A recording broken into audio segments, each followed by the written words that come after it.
میں مبلغ بنوں سنتوں کا، خوب چرچا کروں سنتوں کا، ہو کرم بہر خاک مدینہ۔ الحمدللہ رب العالمین والصلاة والسلام علی سید المرسلین، اما بعد فاعوذ باللہ من الشیطان الرجیم، بسم اللہ الرحمن الرحیم۔ الصلاة والسلام علیک یا رسول اللہ وعلی آلک واصحابک یا حبیب اللہ۔ الصلاة والسلام علیک یا نبی اللہ وعلی آلک واصحابک یا نور اللہ۔ ایک مرتبہ ایک شخص کا گزر قبرستان کے پاس سے ہوا۔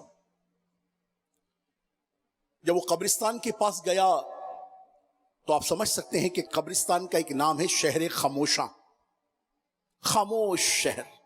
وہاں کوئی نہیں بولتا، وہاں بولتے بھی تو ہم لوگ جا کے بولتے ہیں۔ یہ بھی ہماری ایک جسے کہنا چاہیے کہ نادانیوں میں سے ایک نادانی ہے کہ اپنے کسی بھائی کو جو زندہ چلتا پھرتا ہمارے ساتھ اٹھتا بیٹھتا کھاتا پیتا سوتا جاگتا ہے، ہم خود اسے دیکھتے ہیں کہ وہ کس طرح سے اچانک یا بیماری میں یا کسی سبب سے موت کا شکار ہوا، اور موت کا شکار ہو کر کس طرح سے وہ ہمارے ہی سامنے منو مٹی تلے جا رہا ہے۔ اس سے عبرت حاصل کرنے کی بجائے ایک تعداد ہوتی ہے کہ جو وہاں پر ہی کھڑے ہوئے کچہریاں کر رہی ہوتی اور بار بار گھڑی دیکھ رہی ہوتی۔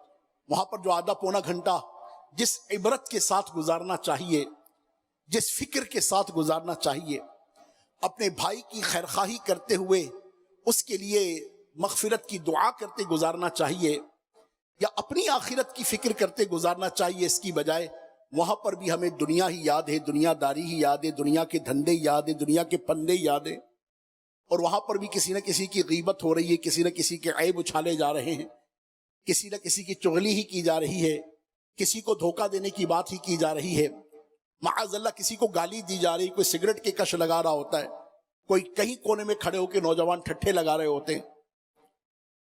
تو عجیب بات ہے۔ بہرحال اس شخص کا گزر جب قبرستان کے پاس سے ہوا یا ٹھہرا تو قبرستان کا سناٹا، قبرستان کی خاموشی، پن ڈراپ سائلنٹ والی جو پوزیشن تھی، اسے دیکھ کر اس نے کہا کہ یہ قبر والے کتنے آرام سے سو رہے ہیں۔ کیا کہا؟ کہ قبر والے کتنے آرام سے سو رہے ہیں۔ کہتے ہیں کہ قبر سے آواز آئی، سو ہم نہیں رہے، سو تو تم رہے ہو، ہم تو سونے کی سزا بھگت رہے ہیں۔ کیا؟ ہم تو سونے کی سزا بھگت۔ اب سمجھداروں کے لیے ان تین جملوں میں بڑی عبرت ہے، بڑا لیسن ہے، بڑا درس ہے، بڑا غور و خوض کرنے کی بات ہے۔ آگے کی ڈائریکشن، آگے کی انسٹرکشن، آگے کے تعلق سے تیاری کا ذہن ہے کہ سو تو تم رہے ہو، ہم تو سونے کی سزا بھگت رہے۔ جب دنیا میں ہم تھے ہم بھی سو رہے تھے، ہم بھی غافل تھے، ہم بھی اللہ تبارک و تعالیٰ کی نافرمانی اور اس کے حبیب علیہ الصلوۃ والسلام کے ارشادات کو، احکامات کو، شریعت مطہرہ کو، سنت پاک مصطفیٰ صلی اللہ علیہ وآلہ وسلم سے روگردانی کو اختیار کیے ہوئے تھے، تو ہم تو اس کی سزا بھگت رہے۔ اب وہ تو سزا بھگت رہے ہیں، اللہ تعالیٰ نے جن کو جزا دینی ہے وہ جزا کی ترکیب میں ہیں، ان کے پاس اب وقت نہیں کہ وہ دار الجزا یا دار السزا ہے، کہ جب موت آ جاتی ہے، یہ آڑ آ جاتی ہے، تو یہ انسان جب قبر میں چلا جاتا ہے تو پھر اب عمل کا سلسلہ منقطع ہو جاتا ہے۔ اب اسے ایک مرتبہ سبحان اللہ کہنے کی بھی اجازت نہیں ہوتی، وہ ایک دفعہ سبحان اللہ کہنے کا بھی مجاز ایلیجبل نہیں ہوتا، ٹھیک ہے؟ اور ابھی ہم پر وہ وقت نہیں آیا، ہم نہیں جانتے کب آ جائے، ہم کب ہمارا شمار جناب سے مرحوم میں ہو جائے، کب ہم مسٹر سے لیٹ والی پوزیشن میں آ جائیں، مگر میرے اور آپ کے پاس ابھی وقت باقی ہے، اور اس سے پہلے کہ وہ وقت آئے کہ ہم بھی انہی میں سے ہو جائیں کہ جو یہ کہیں کہ سو تو تم رہے ہو، ہم تو سونے کی سزا بھگت رہے ہیں۔ آئیے میرے مدنی چینل کے ناظرین، میں اور آپ ذرا اپنا جائزہ لیں، ایمانیات کے اعتبار سے، عبادات کے اعتبار سے، اخلاقیات کے اعتبار سے اور معاملات کے اعتبار سے، کہ یہ بنیادی طور پر 4 چیزیں ہیں۔ پہلا ہے ایمانیات، کہ مومن ایمان لاتا ہے الحمدللہ تو اسے سب سے پہلے نالج ہو کہ جو میں ایمان لایا ہوں تو ایمان کا علم میرے پاس ہو، ایمان کے تقاضے میں سیکھوں، ہم کس کس چیز پر ایمان لے کر آئے ہیں، تو اس علم کا حاصل کرنا ہر مومن کی پہلی ذمہ داری ہے کہ وہ ایمانیات کے حوالے سے معلومات حاصل کرے۔ ایمان کے بعد دوسرا مرحلہ ہے عبادات کا، کہ فرائض عبادات ہیں، واجب عبادات ہیں، نماز، روزہ، حج، زکوٰۃ، یہ تو وہ عبادات ہیں نا کہ جن کا کرنا ہر عاقل و بالغ پر کمپلسری، اور پھر زکوٰۃ اس پر جو صاحب نصاب ہو، حج اس پر جو صاحب استطاعت ہو۔ پھر واجبات کے اعتبار سے بہت سارے امور آتے ہیں، بہت سارے امور، جیسے والدین کی فرما برداری، جیسے رزق حلال کمانا، جیسے رزق حرام سے بچنا، مثال دی آپ کو، اور اس کی لمبی طویل فہرست ہے۔ آج آخرت کی تیاری کے حوالے سے جس عنوان کو میں نے آپ کے لیے چنا ہے، اس کا تعلق اخلاقیات سے ہے، اور اخلاقیات کا بھی چیپٹر بہت وسیع ہے، بہت وسیع۔ میں جس عنوان پر آپ کی اس مختصر وقت میں توجہ دلانا چاہوں گا، اخلاق کے اس چیپٹر میں، کہ جہاں بہت کچھ ہے، جیسے مسکرا کر ملنا، خندہ پیشانی کے ساتھ پیش آنا، اپنے بھائی کے لیے دعا کرنا، اپنے گھر والوں کے ساتھ خیرخواہی کرنا، دلجوئی کرنا، اپنے پڑوسیوں کے ساتھ حسن سلوک کرنا، اپنے رشتہ داروں کے ساتھ صلہ رحمی کرنا، یہ سب اخلاقیات کے چیپٹر میں۔ بڑوں کا ادب کرنا، چھوٹوں کے ساتھ تمیز سے پیش آنا، اپنے کلام سے کسی مسلمان کا دل نہ دکھنے دینا، یہ سب امور آ جاتے ہیں اخلاقیات کے چیپٹر میں۔ درگزر کرنا، بھلائی کرنا، خیرخواہی کرنا، بہت کچھ ہے۔ میں جس عنوان کو لینا چاہ رہا ہوں وہ عنوان ہے آج اپنے بھائی کے عیبوں کو چھپانا، اپنے بھائی کے عیبوں کو چھپانا۔ کہ آج میرا معاشرہ جہاں بہت ساری بیماریوں میں مبتلا ہے، وہیں پر ایک بیماری یہ ہے، اور بڑی زبردست بیماری ہے، اور ایک تعداد ہے جو اس بیماری کو بیماری کے طور پر کنسیڈر بھی نہیں کرتی، اس پر توجہ بھی نہیں دیتی، اس کے تعلق سے حساس بھی نہیں ہوتی، اس کے تعلق سے غور بھی نہیں کرتی، اس کے تعلق سے اس کو اختیار کرنے والوں کی آخرت میں کیا تباہ کاری ہے اس پر توجہ نہیں کرتی۔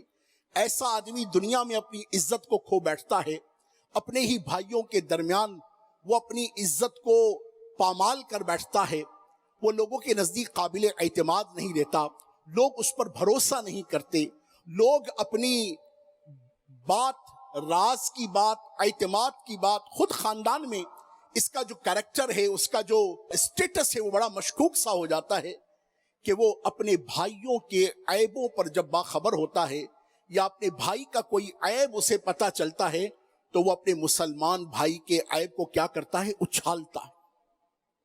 جب بھی بیٹھے گا، ارے پتہ چلا، ارے اس کے متعلق پتہ چلا، ارے بھائی تجھے کیا پتا، ایک نمبر کا چور ہے یار، ٹھگ ہے یار، ابے بھائی فراڈیا ہے، فراڈیا۔ اچھا، یہ کب کس کے لیے کہا جائے گا؟ جو واقعی اس سے تعلق رکھتا ہے، اس کا حکم تو دوسرا ہوگا، جو میں انشاءاللہ بیان کرتا ہوں۔ مگر خوامخواہ جس کے تعلق سے آپ کے پاس شرعی دلیل نہ ہو، اس کے تعلق سے میں اور آپ اپنے بھائی پر جو بدگمانی کرتے ہیں، بد کلامی کرتے ہیں، یہاں تک کہ اس کے اندر پائے جانے والے اس عیب کو کہ جس کی شرعاً اجازت نہ تھی کہ ہم کسی کے سامنے بیان کرتے، ہم اس کے تعلق سے بیان کرتے ہیں۔ آئیے میں شیخ کامل، شیخ طریقت امیر اہل سنت دامت برکاتہم العالیہ کی مبارک کتاب ہے نیکی کی دعوت، اس کے پیج نمبر 398 پر پہلے تو عیب پوشی کے تعلق سے 3 فرامین مصطفیٰ صلی اللہ علیہ وآلہ وسلم آپ کو بیان کرتا ہوں، اور اس کے بعد ہمارے معاشرے میں پائی جانے والی عیب جوئی یا عیب ڈھونڈنے کی جو مثالیں ہیں، کچھ ان کا تذکرہ کرتا ہوں کہ مجھ اور آپ کو اپنا جائزہ لینے کا موقع ملے گا کہ میں اور آپ اپنے بھائیوں کے عیب جو ہیں یا عیب پوشی کرنے والے ہیں، میں اور آپ اپنے بھائی، یہاں بھائی سے مراد سگا بھائی بھی ہے، اسلامی بھائی بھی ہے، دینی بھائی بھی ہے، رشتہ دار بھی ہے، وہ ننیالی ہو، ددیالی ہو، سسرالی ہو، دوست ہو، احباب ہو، ساتھ کاروبار کرنے والے ہوں، ان تمام کے اعتبار سے میں لفظ یہاں بھائی استعمال کر رہا ہوں۔ چنانچہ پہلے میں عرض کرتا ہوں، عیب پوشی کے حوالے سے 3 فرامین مصطفیٰ صلی اللہ علیہ وآلہ وسلم ملاحظہ فرمائیے۔ نمبر 1، جو اپنے مسلمان بھائی کی عیب پوشی کرے، یعنی کسی کے تعلق سے معلوم چل جائے کہ اس کے اندر یہ عیب پایا جاتا ہے اور اس عیب کے متعلق لوگوں کو آگاہی دینے کی شرعی اجازت نہیں ہے۔ وہ کچھ امور ہیں کہ جس میں ہم لوگوں کو آگاہ کریں گے، مگر کس موقع پر آگاہ کریں گے، کس بات پر آگاہ کریں گے، وہ آگے شیخ کامل دامت برکاتہ العالیہ نے اس کی الحمدللہ وضاحت کی ہے، میں آپ کو وہ بھی انشاءاللہ پیش کرتا ہوں۔ پہلے فرامین مصطفیٰ صلی اللہ علیہ وسلم سن لیجئے کہ جو اپنے مسلمان بھائی کی عیب پوشی کرے، اللہ پاک قیامت کے دن اس کی عیب پوشی فرمائے گا۔ اللہ پاک قیامت کے دن اس کی عیب پوشی فرمائے گا۔ اور جو اپنے مسلمان بھائی کا عیب ظاہر کرے، جو اپنے مسلمان بھائی کا عیب ظاہر کرے، اللہ پاک اس کا عیب ظاہر فرمائے گا یہاں تک کہ اسے اس کے گھر میں رسوا کر دے، یہاں تک کہ اسے اس کے گھر میں رسوا کر دے گا۔ اللہ اکبر کبیرہ، یہ ابن ماجہ کی حدیث پاک ہے۔ دوسری بات، ارشاد فرمایا کہ جو کسی مسلمان کی تکلیف دور کرے، اللہ پاک قیامت کی تکلیفوں میں سے اس کی تکلیف دور فرمائے گا، اور جو کسی مسلمان کی عیب پوشی کرے تو خدائے ستار عز و جل قیامت کے روز اس کی عیب پوشی فرمائے گا۔ مسلمان کی تکلیف کو دور کرنا، اسے کیا ہوگا؟ اللہ پاک اس کی تکلیف کو دور کرے گا۔ اور آج یہ معاملہ بھی بہت زیادہ ہے۔ ہم آج لوگوں کی جائز خواہشات کی گردن پر پیر رکھ کر اپنی انا کی تسکین کی خاطر انہیں تکلیف میں مبتلا کرتے ہیں۔ ہمارے ٹیبل پہ موجود ایک سگنیچر، جائز کام، صحیح کام، ٹھیک کام، میں ناجائز کی تو بات ہی نہیں کرتا، انڈرسٹوڈ اس کے فیور میں کون بات کرے، مگر جائز کام صرف ایک سگنیچر پر پھنسا ہوتا ہے، ایک اپروول پر پھنسا ہوتا ہے، ایک نوٹیفیکیشن پر پھنسا ہوتا ہے، ایک اوکے کے میسج پر پھنسا ہوتا ہے، مگر اپنی انا کی تسکین کے واسطے ہم اپنے بھائیوں کو تکلیف پہ رکھتے ہیں۔ اللہ کے محبوب نے فرمایا جو کسی مسلمان کی تکلیف دور کرے، اللہ پاک قیامت کی تکلیفوں میں سے اس کی تکلیف دور فرمائے گا، اور جو کسی مسلمان کی عیب پوشی کرے تو خدائے ستار عز و جل قیامت کے روز اس کی عیب پوشی فرمائے گا۔ تیسرا فرمان، ارشاد فرمایا کہ جو شخص اپنے بھائی کا عیب دیکھ کر اس کی پردہ پوشی کر دے، اپنے بھائی کا عیب دیکھ کر اس کی پردہ پوشی کر دے تو وہ جنت میں داخل کر دیا جائے، تو وہ جنت میں داخل کر دیا جائے گا۔ عیب چھپانا، اپنے بھائی کے عیب کو چھپانا، یہ جنت کے داخلے کا سبب ہے۔ اب آپ جائزہ لیجیے۔ اب شیخ کامل دامت برکاتہ العالیہ نے عیب ڈھونڈنے کے تعلق سے ان احادیث کو بیان کرنے کے بعد جو اگزامپلز جو معاشرے میں کوٹ کیے جاتے ہیں، معاشرے میں جو کچھ ہو رہا ہوتا ہے اس کی کچھ مثالیں آپ نے بیان فرمائی ہیں کہ فرمایا گیا یہاں جو مثالیں دی جا رہی ہیں ان میں عیبوں کی ٹٹول یعنی عیبوں کی تلاش کے ساتھ ساتھ ضمناً غیبتیں، تہمتیں اور بدگمانیاں بھی شامل ہیں۔ اکثر ایسی مثالیں ہیں جن میں نیت کے ساتھ احکام مرتب ہوں گے، جیسی نیت ہوگی ویسا ہی حکم لگے گا۔ مثلا نوکر رکھنے یعنی کسی کو نوکری پر رکھنے، شراکت داری یعنی پارٹنرشپ کرنے، یا کہیں رشتہ کرنے کا، بہن بیٹی کا کہیں رشتہ کرنے کا ارادہ ہوتا ہے تو حسب ضرورت معلومات کرنا گناہ نہیں۔ مرشد پاک دامت برکاتہ العالیہ نے توجہ دلائی کہ کہیں بہن بیٹی کا رشتہ انسان کرتا ہے یا کسی کے ہاں اپنے بھائی کا رشتہ کرتا ہے تو ان کے تعلق سے معلومات جو انسان کرتا ہے تو یہ عیب نہ کہلائے گا کہ اس کا اب جو کیفیت ہے وہ جدا ہے۔ اسی طرح کسی کے ساتھ جب انسان